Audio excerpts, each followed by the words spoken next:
Correspondence member के साथ खत्म होते ही अब एक दूसरे टाइटल वाले पर्सन के साथ आज हम अलग अलग मुद्दे लेकर बातचीत करने जा रहे हैं, और वो जो पर्सन है उस पर्सन को कहते हैं डिबेंचर होल्डर। अब करस्पॉन्डेंस यानी legal communication, return formal communication, letter और नोटिस के थ्रू कंपनी सेक्रेटरी बन के बातचीत करने के लिए जिस पर्सन से हम बातचीत कर रहे हैं डिबेंचर होल्डर, और डिबेंचर क्या होता है पहले इसके ऊपर हम डिस्कस करेंगे। तो सबसे पहला काम, डिबेंचर होल्डर कौन होता है ये समझने के पहले आपको डिबेंचर पता है क्या होता है? तो डिबेंचर एक एक्नॉलेजमेंट होता है, जो इंस्ट्रूमेंट होता है जिसके थ्रू कंपनी आम जनता से टुकड़ों में छोटी छोटी अमाउंटों में लोन लेती है लॉन्ग टर्म के लिए।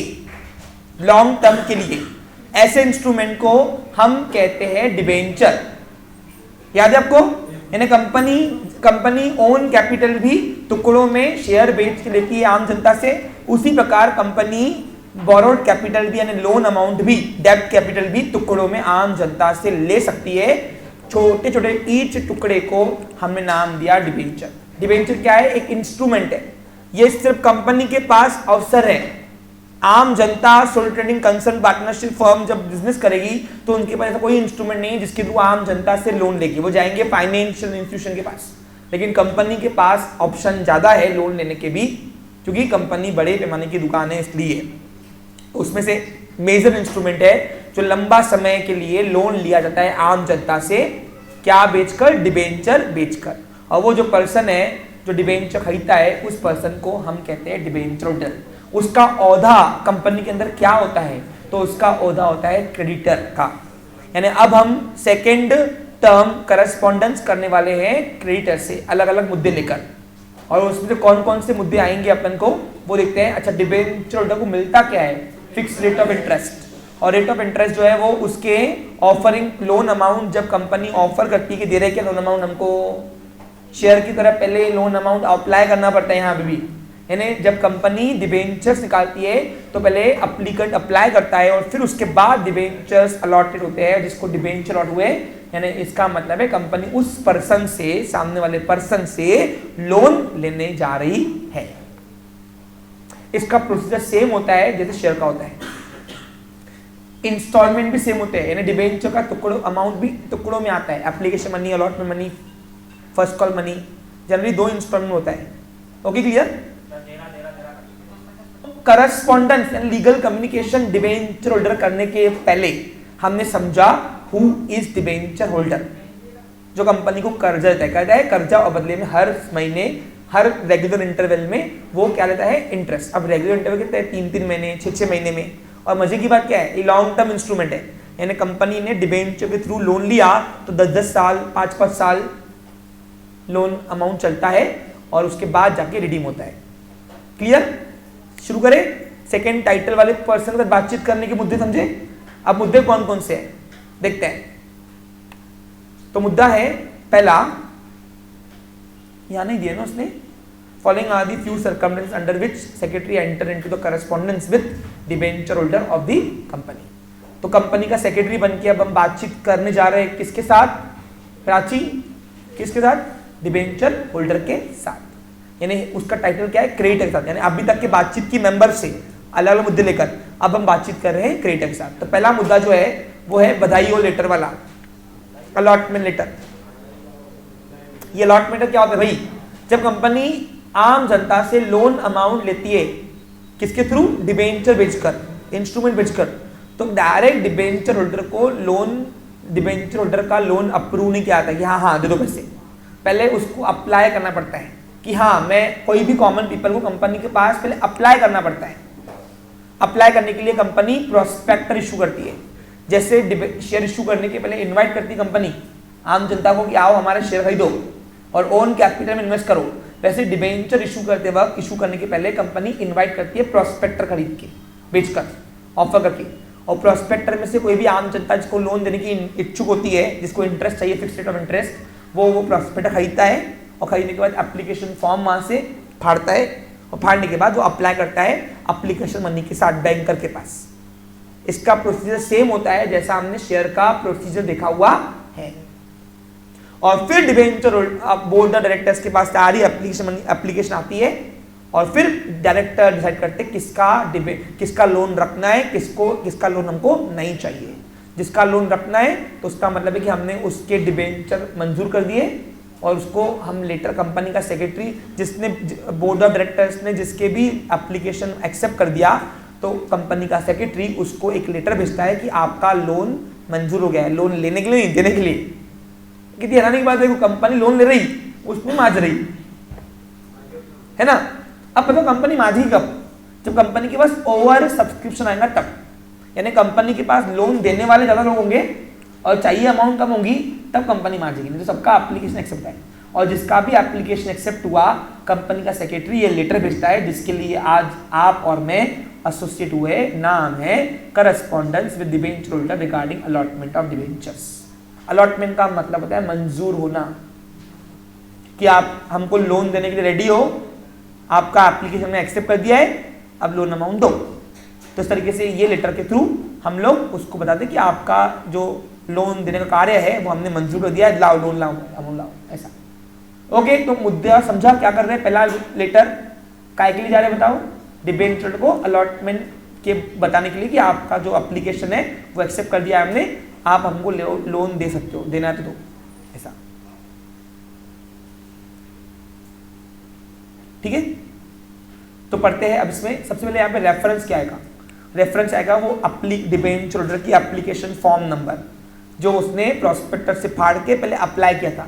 शेयर की तरह यहाँ पे भी सबसे पहले डिबेंचर अप्लाई करना पड़ता है। अच्छा, मजे की बात है क्या है, पहले जो पुराना क्वेश्चन ना उसमें अलॉटमेंट ऑफ शेयर भी था, यानी करस्पॉन्डेंस विद मेंबर्स में अलॉटमेंट ऑफ शेयर भी था। लेकिन अब क्या हुआ है, अब यहाँ पे वो बहुत सारे टॉपिक्स हटा दिए। सबसे पहले जो पुराना क्वेश्चन था उसमें सबसे बड़ा यूनिट जो था हमारा वो करस्पॉन्डेंस विद मेंबर के साथ था, 15-12 लेटर थे। अब यहाँ पे क्या है, तुमको मात्र 5 या 6 लेटर दिए ना, कितने हुए? 5 थे ना, और यहाँ पे 5 ही है कि नीचे। समझा आपको क्लियर? तो पहला मुद्दा क्या है? अच्छा, यहाँ पे रेफरेंस क्या बना बताओ? एप्लीकेशन फॉर्म जो उस एप्लीकेंट ने यानी डिबेंचर होल्डर ने अप्लाई किए थे कि हम आपको लोन देने को रेडी है। कॉमन पीपल पहले अप्लाई करता है कि हम कंपनी को लोन देने को रेडी है, उसकी बेसिस पर फिर अलॉट होता है। हाँ, तो यहाँ पे एप्लीकेशन फॉर्म नंबर कोई बन चलाना 1 2 3 4 कोई चलेगा, कोई प्रॉब्लम नहीं आएगा। उसके बाद डेट ऑफ सीक्वेंस। हाँ, अब पहले बताओ एप्लीकेशन डेट आएंगी, यानी जो एप्लीकेशन जो सामने वाला एप्लीकेंट अप्लाई करता है ना, एप्लीकेंट क्यों बोल रहा हूं समझा आपको?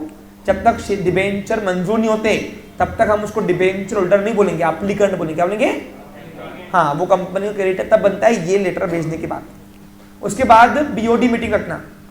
अरे भाई, एप्लीकेशन आएंगे, बीओडी मीटिंग में रखेंगे, फिर बीओडी मीटिंग में बोर्ड ऑफ डायरेक्टर उसका एप्लीकेशन एक्सेप्ट करेंगे, किसका? वो एप्लीकेंट का, और फिर हम उसको लेटर भेजेंगे।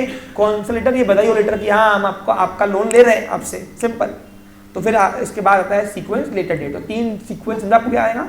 पहले उसका एप्लीकेशन आएगा, बोर्ड मीटिंग में उसको प्रेजेंट करेंगे और फिर बोर्ड ऑफ डायरेक्टर अप्रूव करने के बाद आपको ये लेटर भेज रहे कि हाँ हम आपसे लोन लेने को रेडी है। और ये सब लेटर कौन भेजता है? कंपनी का सेक्रेटरी। क्लियर? अब इस लेटर में क्या क्या फुलफिल करनी है? टर्म्स, की टर्म्स जो आपको अपने मन से पूरा मैटर बनाना है, लेकिन ये सब बातें वहां पे होनी चाहिए। पहला, to inform debenture holder that debenture are allotted to them. पहले खुशखबरी सुनाओ कि हम आपसे लोन लेने को रेडी है। To provide information about the number and type of debenture allotted to them. याद करो, डिबेंचर के बहुत सारे टाइप होते हैं। 8 डिबेंचर का टाइप पढ़ा है मैंने, सिक्योर्ड, अनसिक्योर्ड, याद है आपको? Redeemable, irredeemable, registered, convertible, non convertible, याद है आपको? ये सब मैंने आपको चैप्टर नंबर 2 में पढ़ाया हुआ है। देखो, जो भी थ्योरेटिकल चैप्टर थे वो यहाँ पे रेफरेंस बनेंगे आपका। तो कोई भी आप टाइप दो, कोई मनाही नहीं है, लेकिन कन्वर्टिबल मत देना। तो क्यों? फिर कन्वर्टिबल के ऊपर तुमको मैटर को बढ़ाना पड़ेगा। क्या उन्होंने कहा कि 5 साल तक के ये आपका डिबेंचर है ना, 5 साल के बाद आपका शेयर हम डिबेंचर का इक्विटी शेयर में कन्वर्ट कर देंगे। तो ये लोचे वोचे रखो मत, ठीक है? जितना जो टाइप सिलेक्ट किया उसके मैटर के बारे में आपको बातचीत भी करनी पड़ेगी। मैं तो बोलता हूं कम में बम निपटा देना, फॉर्मल कम्युनिकेशन वैसे भी कमी होती है, समझा? इसमें लेंथ नहीं लिखते हैं भाई, भर भर के लिख के आना, ऐसा नहीं चलता है यहाँ पे। हाँ, एक पेज का भी रहा, अच्छा रहा मैटर, तो आपको पूरे मार्क्स मिलेंगे, टेंशन वाली बात नहीं है। To give information about the tenure of debenture, कितना पीरियड कितने साल के लिए लोन ले रहे हैं वो हाथों हाथ इस लेटर में बताना पड़ता है। 5 साल 10 साल, बड़ा करना बड़ा, 3 साल से ऊपर ही करना। पूछो क्यों? 3 साल तक के पब्लिक डिपॉजिट भी था हमारे पास, तो हमने डिबेंचर के थ्रू ही क्यों लोन लिया? फिर लॉन्ग टर्म इंस्ट्रूमेंट है ना, इसलिए। Give assurance to debenture holder that company has complied with all the provision procedure related to issue of debenture. और फिर यहाँ पे कंपनी का सेक्रेटरी बन के उसको एश्योरेंस देना कि जो ये डिबेंचर लिए जा रहे तुझसे वो सब प्रोविजन प्रोसीजर फुलफिल किए जा रहे हैं कंपनी एक्ट की, यानी इलीगल वाला स्टफ यहाँ पे कुछ भी नहीं है। और last one is detail of allotment, schedule wise कितने डिबेंचर अलॉट कर रहे हैं, अप्लाई कितने किए थे वो सेम रखना। पूछो क्यों? अगर अप्लाइड अलग रखोगे, अलॉटेड अलग करोगे तो रिफंड ऑर्डर देना पड़ेगा उसका। आपने 100 डिबेंचर अप्लाइड किए, आप उसको दे रहे 50 ही, तो 50 का क्या हुआ? तो वो उसका मैटर बढ़ाना पड़ेगा, इसलिए जितने अप्लाइड किए उतने अलॉट कर देना। मैटर बढ़ाना नहीं। वैसे भी हमको तो ना बोला है कि इतना करो, पेपर तो हमको बोला अलॉटमेंट के रिगार्डिंग जो आ रहा लिख के आओ, बस खत्म। हमको सिर्फ ऊपर की एक लाइन लिख के आएंगी बस, write a letter to debenture holder regarding allotment of debenture, बस। समझा क्या? हाँ। और लास्ट वन इज इनक्लोज, इसी लेटर में डिबेंचर सर्टिफिकेट इनक्लोज कर देना है। क्या दिया हुआ है? क्या इनक्लोज किया हुआ है वहां पे? तो इनक्लोज करना, इनक्लोज अटैच करना डिबेंचर सर्टिफिकेट। ये डिबेंचर सर्टिफिकेट क्या है? एक्नॉलेजमेंट है। काय का? डेब्ट का। शेयर सर्टिफिकेट एक्नॉलेजमेंट ओनरशिप का है, वैसे ही ये एक्नॉलेजमेंट है डेब्ट का। एक्नॉलेजमेंट यानी एविडेंस। अरे डिबेंचर सर्टिफिकेट ये दर्शाता है कि आप कंपनी के कर्जदार हो। कौन हो? कल वो कंपनी मुकर गई तो हमारे पास सर्टिफिकेट है। क्या है वो? सर्टिफिकेट। समझा? और लास्ट में जब रिडीम करना होता है लोन ये, तो आपको सर्टिफिकेट वापस देना होता है, ये वाला। इतना कंटेंट शुरू करते हैं। चलिए, अब ऊपर का जो मैटर है वो सेम रहेगा जैसे हमने करस्पॉन्डेंस विद किसके साथ पढ़ा था? मेंबर के साथ। तो देखिए मैटर एक बार फिर से यहाँ पे मेरा काम बनता है, समझाऊं मैं आपको।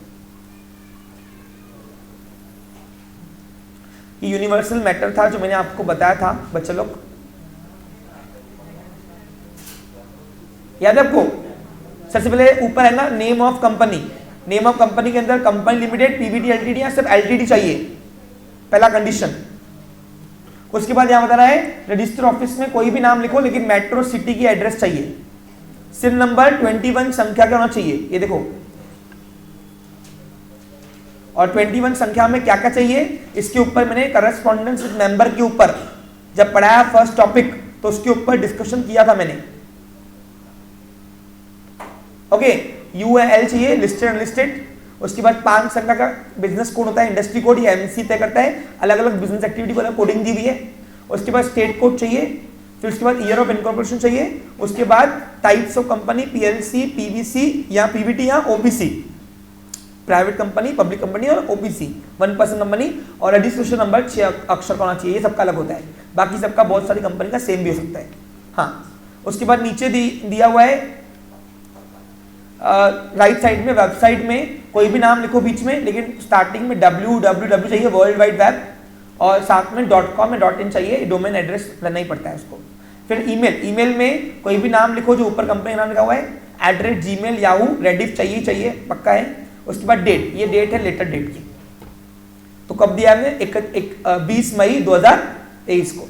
20 मई 2023 को हम ये लेटर के थ्रू बताने जा रहे हैं कि आपका एप्लीकेशन एक्सेप्ट करके हम आपका लोन लेने जा रहे हैं।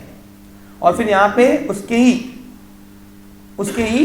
जहाँ पे वेबसाइट शुरू किया उसी के ही लेफ्ट साइड में फोन नंबर में एसटीडी कोड पहले चाहिए, स्टेट कोड, सिटी कोड जो आता है, और उसके बाद आपका 7 संख्या का फोन नंबर होना चाहिए। फैक्स नंबर सेम होना चाहिए, 2 से स्टार्ट करना, बस बाकी को मन से 242434 चलता, कोई इशू नहीं है। उसको रेफरेंस, हाँ अब यहाँ पे रेफरेंस क्या बनेगा?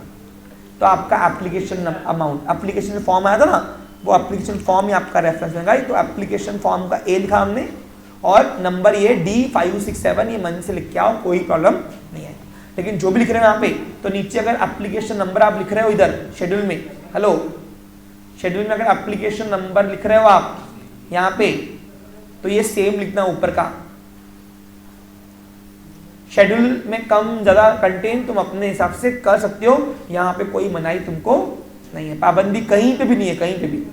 पेपर वाला तुमको ये 10 मार्क तुमको फुकट में देना चाहता है, लेकिन तुम लेना तो चाहो, मेन मुद्दा वो होता है, बराबर नहीं लक्ष्मी? हाँ, यहां पे लिखो खुशी शर्मा।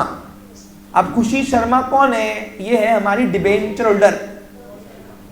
ओके, डिबेंचर होल्डर है ये हमारी। बच्चा लोग, अभी बातचीत डिबेंचर चल रही, आज से ये डिबेंचर बन गई। पहले एप्लीकेंट थी कौन सी सिर्फ, उसका address C2 lake heritage Nagpur, ठीक है। ये एड्रेस कहाँ लाई, ऐसे मन से बनाई। और बीच में सब्जेक्ट क्या है? Letter regarding allotment of debenture. तो वही लिखना बस, letter of allotment of debenture to debenture holder लिखा चलता। सब्जेक्ट पूरा कॉपी पेस्ट किया तो भी चलता, बस ये राइट लेटर ये नहीं लिखना पड़ता बस। क्लियर? उस पर रिस्पेक्टेड, अब ऊपर फीमेल नाम लिखा है तो मैम लिखना, मैम क्या रखोगे? मैम या मैडम, ठीक है। और ऊपर अगर मेल नाम लिखा है तो रिस्पेक्टेड सर या dear sir. In the reason to your application number, अब देखो यहां पे एप्लीकेशन नंबर दिया है उसने, और आप देखो ये मैच कर रहे हैं यहाँ पे। यानी हम यहाँ पे स्टार्टिंग क्या लिखा, फॉर्मल कम्युनिकेशन, कि हम आपको जो लेटर लिख रहे हैं उसका रीजन ये है, हम आपसे बातचीत क्यों कर रहे हैं, हम रिकामे नहीं ना तुम रिकामे, लेकिन हम आपका एप्लीकेशन आया हुआ है, इसको लेकर हम आपसे आगे वार्तालाप शुरू कर रहे हैं, लीगल कम्युनिकेशन शुरू कर रहे हैं। तो ये बन जाएगा हमारा रेफरेंस। क्या बनेगा यहाँ पे? हाँ, डेटेड ऑन 30 अप्रैल, 30 अप्रैल को जो हमको आपका लेटर आया था। अब 30 अप्रैल और मई में कितना अंतर है? ओनली 20 दिन का। 10 दिन के रखना में होता, 10 दिन के रखना में बोलता, 10 या 12 दिन के ऊपर चलना, क्योंकि याद करो अलॉटमेंट इशूइंग डेट से अलॉटमेंट कितने तो भी दिन में कंप्लीट करना पड़ता है। हमने जब इशू ऑफ डिबेंचर पढ़ा था कितना था? 60 डेज, 60 डेज तो 20 दिन हो चलता ना। हाँ, लेकिन मैं बोलता हूँ क्या सेफ्टी के लिए 12-15 दिन के ऊपर रखना नहीं गया। ये डेट्स भी आपने पूरे मन से लिख के आना, कोई प्रॉब्लम यहाँ पे आएगा नहीं। 30 अप्रैल को जो आपकी एप्लीकेशन आई थी हमारे पास, उसको लेकर वो रीजन से लेकर हम आपको यहाँ पे लेटर भेज रहे हैं।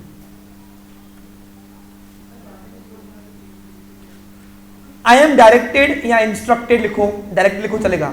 ये लैंग्वेज पूरी आपको अपने मन से लिख के आनी है, मेरे यहाँ से कोई बाउंडेशन आपको नहीं आएंगी।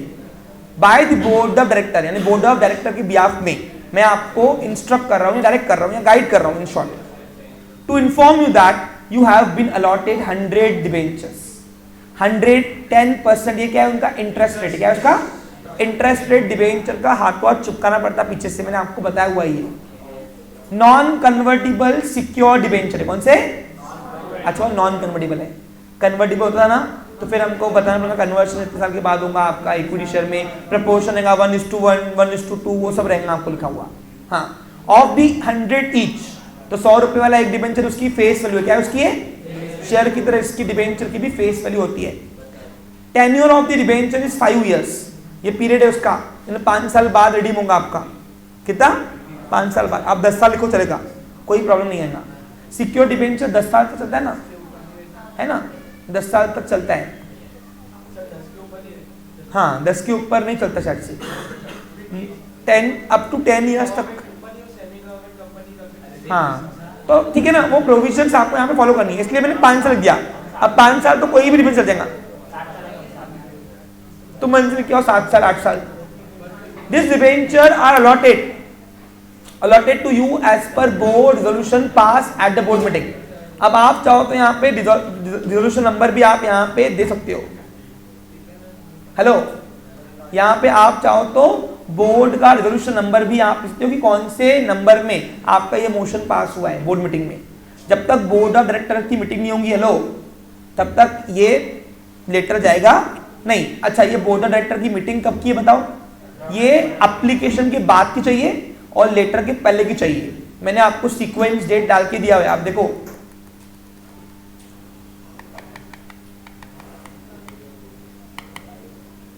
बोर्ड मीटिंग की डेट कब की चाहिए? लेटर डेट के पहले की। अब आप यहां देखो 18 तारीख को बोर्ड ने अप्रूवल पास किया, इसका रिजोल्यूशन पास किया है, और 20 तारीख को इसको हमने ये लेटर भेज भी दिया। As per the terms and condition of article of association of the company and debenture trust deed. अब सिक्योर्ड है ना, तो डिबेंचर ट्रस्ट डीड तो आनी है।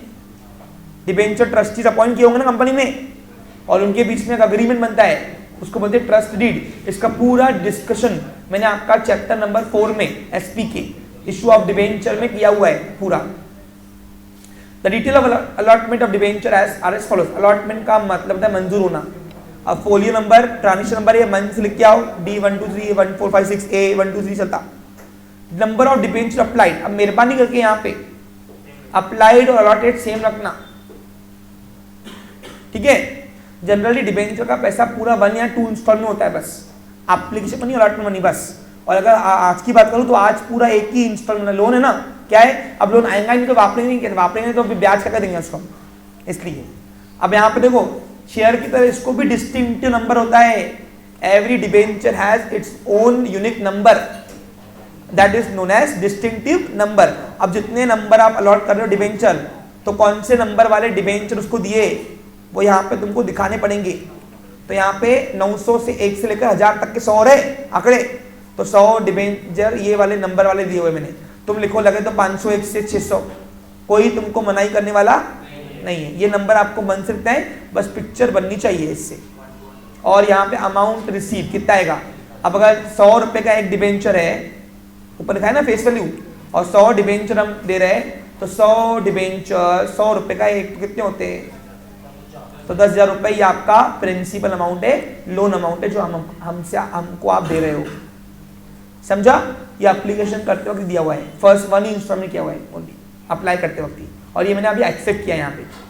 The debenture certificate is enclose here with thanking you. अब यहाँ पे डिबेंचर सर्टिफिकेट आपको इस लेटर से बना के देना। ये देखो इनक्लोजमेंट से नीचे लिखते हैं। इनक्लोजमेंट का मतलब होता है जो डॉक्यूमेंट साथ में अटैच हो रहा है, अटैच, उसके लिए वर्ड होता है इनक्लोजमेंट। आपने ये इंग्लिश के लेटर में देखा होगा, इंग्लिश में आपको लेटर राइटिंग है इस बार, तो इंक्लोजमेंट कुछ नहीं करते हो आप, अटैच नहीं करते हो कुछ भी। हाँ, तो कुछ भी डॉक्यूमेंट आप अटैच करते हो ना, तो उसको इंक्लोजमेंट बोलते हैं। तो इसके साथ इसी लेटर के साथ डिबेंचर सर्टिफिकेट ही भेज देना, समझा। और यहाँ पे your faithfully for Tata motor signature mister A V Ahuja company secretary, ये पूरा मन से लिख के आने का है आपको। कोई फेथफुली की जगह आप लिखते हैं योर सिंसियरिटी, चलता है, सिंसियरली, ओके, चलता है, कोई मनाही आप मनाही नहीं। तो ये था मुद्दा आज हमारा कौन सा, हमने आज वार्तालाप किया, कम्युनिकेशन किया किसके साथ, डिबेंचर होल्डर के साथ, जो कंपनी क्रेडिटर है, जो इंटरेस्ट लेता है, फिक्स्ड रेट ऑफ इंटरेस्ट, और उसको हमने ये लेटर काय के लिए भेजा, इन्फॉर्म करने के लिए कि तेरा लोन हम ले रहे हैं। Okay, clear. इसी के साथ मेरा आज का सेशन यहाँ पे समाप्त होता है। Have a nice day, take care.